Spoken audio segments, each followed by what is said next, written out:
Praise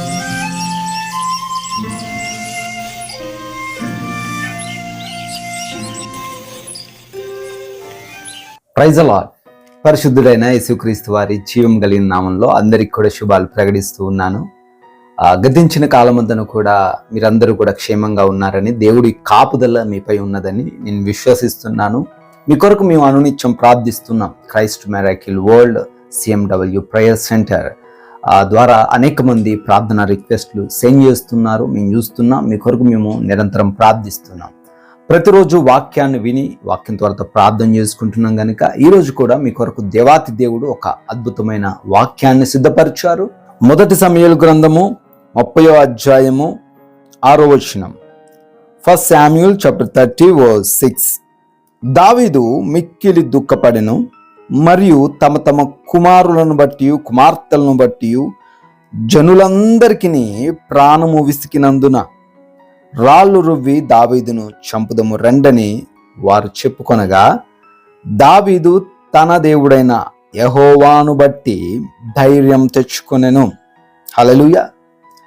మనందరం కూడా ఈరోజు అండర్లైన్ చేసుకోవాల్సిన విషయం ఏంటండి అంటే ధైర్యము తెచ్చుకొనెను. ఎలా ధైర్యం తెచ్చుకున్నాడట దావీదు? దేవుణ్ణి బట్టి, తన దేవుడైన యెహోవాను బట్టి దావీదు ఏం తెచ్చుకున్నాడు? బలహీనత తెచ్చుకున్నాడా? భయం తెచ్చుకున్నాడా? కృంగిపోయాడా? లేదు, ధైర్యం తెచ్చుకున్నాడట. ఈరోజు నా ఈ మాటలు వింటున్నా ప్రియ సహోదరి సహోదరుడా, నువ్వు కూడా ధైర్యం కోల్పోయిన పరిస్థితుల్లో ఉన్నావేమో. నువ్వు కూడా బలహీనమైన వ్యక్తిగా మారిపోయావేమో. నీ చేతుల్లో ఏమీ లేదు, ఇక నేను ఏమీ చేయలేను, నేనొక బలహీనమైన వ్యక్తిని అని ఈరోజు నువ్వు దుఃఖిస్తున్నావేమో, కృంగిపోతున్నావేమో. దేవుడు అంటున్నాడు, ప్రియ సహోదరి సహోదరుడా, దేవుడు నీతోనే మాట్లాడుతూ ఉన్నాడు, ధైర్యం తెచ్చుకో. ఎవరిని బట్టి ధైర్యం తెచ్చుకోవాలండి అంటే దేవుణ్ణి బట్టి ధైర్యం తెచ్చుకో. అన్నీ కూడా మరలా సమకూర్చబడతాయి. నువ్వు ఏదైతే పోగొట్టుకున్నావు అన్నీ కూడా వస్తాయి. ఇక్కడ దావీదు యొక్క విషయం మనం ఒకసారి గ్రహించగలిగితే దేవుడు చాలా క్లియర్గా మాట్లాడుతున్నాడు. దావీదు సిగ్లక్ అనే ప్రాంతంలో ఉంటుండగా ఆయన లేని సమయంలో అమాలేకీయులు, తన యొక్క శత్రువులైన వారందరూ కూడా వచ్చి సిగ్లక్ ప్రాంతాన్ని ముట్టడి వేసి ఆ సిగ్లక్ ప్రాంతంలో ఉన్న స్త్రీలను, పిల్లలను, అక్కడున్న పశు సంపదను అన్నిటిని కూడా తరలించుకొని పోయారట, చెరగా తీసుకొని పోయారట. వీళ్ళు రిటర్న్ వచ్చి చూసేసరికి ఎవరు కూడా లేరు అక్కడ. అంతా కూడా అగ్నిమయమైపోయింది, కాల్చబడి ఉన్నది. ఒకసారి ఊహించుకోండి ఆ పరిస్థితి మనకే వస్తే ఎలా ఉంటుంది. ఒకేసారి ఊరు నుంచి ఇంటికి వచ్చేసరికి ఇల్లు మొత్తం కూడా దొమ్మి అయిపోయింది, దొంగలు పడ్డారు లేదా దోచుకోబడింది. అటువంటి పరిస్థితుల్లో మనం ఎలా ఉంటాం? ఆ పరిస్థితుల్లో దావీదు కూడా ఉన్నాడు.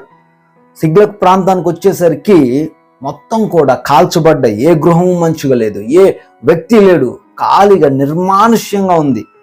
ఇది చూసిన అటువంటి దావీదుతో ఉన్నటువంటి కొంతమంది ఎలా ఏడ్చారంటే ఇక ఏడ్చుటకు శక్తి లేనంతగా ఏడ్చారు. ఇంకెందుకు మా బ్రతుకులు అన్నట్టు ఏడ్చారు. దావీదు కూడా బాధపడ్డాడు. కానీ దావీదు వెంటనే తేరుకొని ఏమనుకున్నాడు? ధైర్యం తెచ్చుకున్నాడు. ఎవరిని బట్టి? ఎందుకు నేను బాధపడుతున్నాను? ఎందుకు నేను దుఃఖిస్తున్నాను? నేను ఎంతోమంది శత్రువులను జయించిన వ్యక్తిని, నేను ఎంతోమంది చేత యుద్ధాలు చేసి వారిని ఓడించిన వ్యక్తిని. అదంతా కూడా కారణం నా శక్తి కాదే, నా బలం కాదే, దేవుడే అని ధైర్యం తెచ్చుకున్నాడట. ఈరోజు నువ్వు కూడా ధైర్యం తెచ్చుకోవాలి. ఈరోజు ఏం కోల్పోయావు? ఈరోజు నీ జీవితంలో ఆనందం కోల్పోయావా? సంతోషం కోల్పోయావా?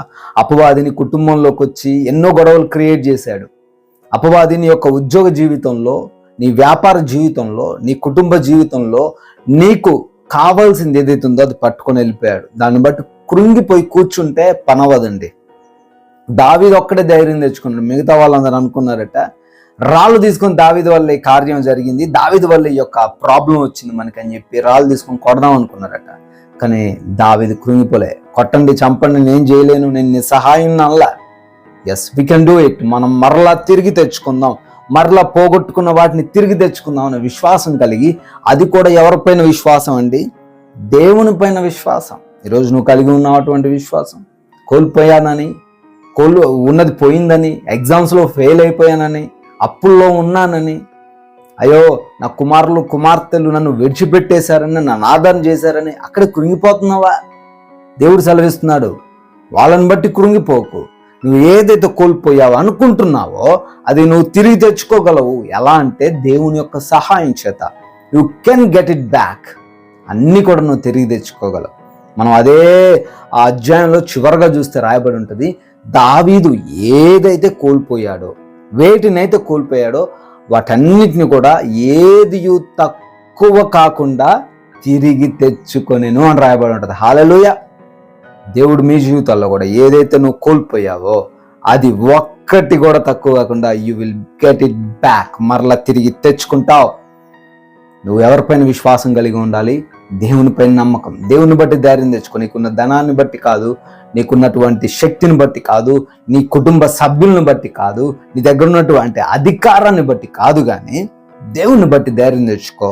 నువ్వు ఏదైతే కోల్పోయావో, ఆనందమా, సంతోషమా, లేదా ఆస్తులు కోల్పోయావా, లేదా నువ్వు అనుకుంటున్న ఉద్యోగాన్ని కోల్పోయావా, వ్యాపారంలో నష్టం వచ్చిందా, ఏదైనప్పటికీ ప్రియ సహోదరి సహోదరుడా, వాటన్నిటిని నువ్వు పొందుకోగలవు. ధైర్యంగా ఉండు, దేవుని ధైర్యంగా ఉండు.